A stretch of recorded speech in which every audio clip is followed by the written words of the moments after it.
September 11th, 2001 is a day that everyone remembers. 4 planes were hijacked. 2 hit the World Trade Center in downtown Manhattan, the 3rd hit the Pentagon in Washington, D.C., and the 4th hit an open field just outside of Shanksville, Pennsylvania. Even though this event happened 16 years ago, it caused many of the things we see in the news today. But first, some context. Tuesday, September 11, 2001 was starting off to be your normal Tuesday in downtown New York City. Kids went to school, adults went to work, the regular.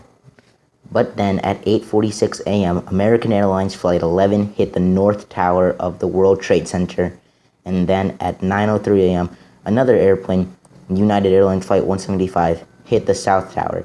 Shortly after, they collapsed. Then, in the nation's capital of Washington, D.C., at 9:37 a.m., the 3rd plane, American Airlines Flight 77, hit the Pentagon. And finally, at 10:03 a.m., United Airlines Flight 93 crashed right outside of Shanksville, Pennsylvania. In the months after, the world took a moment to grasp what just happened.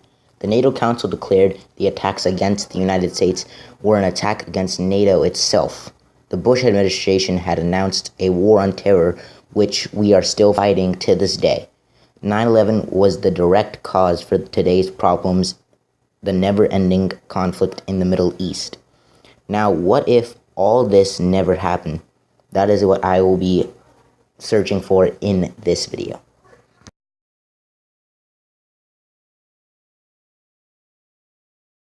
Without 9/11, the U.S. could not fight terrorism on a massive scale.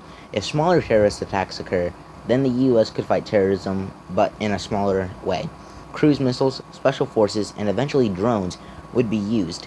This was seen in Afghanistan and Somalia. You could still say this was a war on terrorism, but a very small one. The Arab Spring would still occur. Many people in the Middle East still live under brutal dictators, and this would still cause uprisings in the Arab world. However, the U.S. would see the greatest change: how its government interacts with its people. There will be no need to watch everyone, so the Patriot Act would never be enforced. Bush would not be hated as much in this world. It was the Bush administration that decided to declare war on terrorism in the first place. So without 9/11, Bush would not be a very important president. Since this event happened so recently, it is impossible to predict everything 100%. What do you think would have happened if 9/11 never occurred? Leave your thoughts in the comments. What if history? Thank you for watching.